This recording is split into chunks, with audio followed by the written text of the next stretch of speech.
이진숙 방송통신위원장은 민주당에서 이미 취임을 하기 전부터 탄핵을 한다고 했습니다. 네. 공직자에 대한 탄핵은 그 업무 중에 직무 중에 법을 어겼을 때 네네. 그걸 사유 삼아서 탄핵을 하는 건데 이진숙 위원장 같은 경우는 아예 취임도 하기 전에 탄핵하겠다. 이게 말이 됩니까? 그리고 나서 취임하자마자 이틀 만에 탄핵을 했습니다. 정말 무리수에 무리수를 둔 탄핵이었죠. 아마 저는 뭐 당연히 기각될 것이라고 생각했었고요. 예. 아까 앵커 말씀하신 것처럼 현재 뭐 이진숙 방통위원장은 국무위원이 아닙니다만은 장관급 인사 또는 뭐 판사, 검사들에 대해서 28명을 탄핵했습니다. 저는 예. 다 기각될 겁니다. 그런데 기각되는 그 과정에 몇 개월이 걸립니다. 헌재도 이런 심판 빨리 했어야 되는 거예요, 사실은. 그런데 그 몇 개월 동안 업무가 중단이 됩니다. 방통위 업무 제대로 진행이 안 되는 거예요. 사실 취임하고 제대로 업무를 못하고 업무 정지만 길었다 이 말씀이시군요. 그렇죠. 조직 자체가 문제가 생깁니다. 조직 자체가.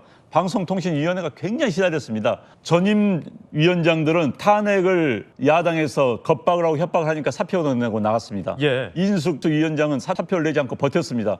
탄핵이 됐습니다. 그 과정에서 방통위 업무가 거의 중단 상태에 빠졌어요. 예. 정부 중앙부처 하나의 업무를 마비시킨다는 것은 도덕적으로 용납이 되지 않습니다. 예. 그런데 지금 이진숙 위원장뿐만 아니라 다른 장관들 탄핵한 게 몇 명입니까?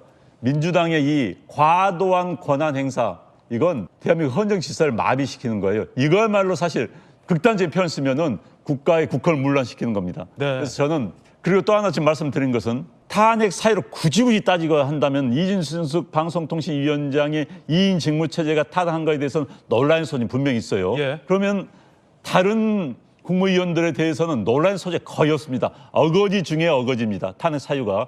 다 기각이 될 거예요. 그런데 불구하고 몰아붙여서 정부를 마비하려고 했다. 민주당의 그러한 작태는 표현이 좀 거칩니다만 그런 행위는 용납될 수가 없는 행위입니다. 그래서 정말 민주당 이런 것 때문에 지지율이 떨어지는 거예요. 이제 기각 결정이 계속 나온다면 헌재가 빨리빨리 이제 기각이라든지 결정을 내려주신다면은 민주당 지지율은 더 떨어질 수밖에 없습니다. 정말 이런 일은 대한민국 헌정 사상 있어서도 안 되고 없었던 일이 벌어지고 있는데 저는 이런 일 없었습니다. 과거에는 장관에 대한 탄핵 대신 해임 결의안을 국회에서 다수당이 이야기했었습니다.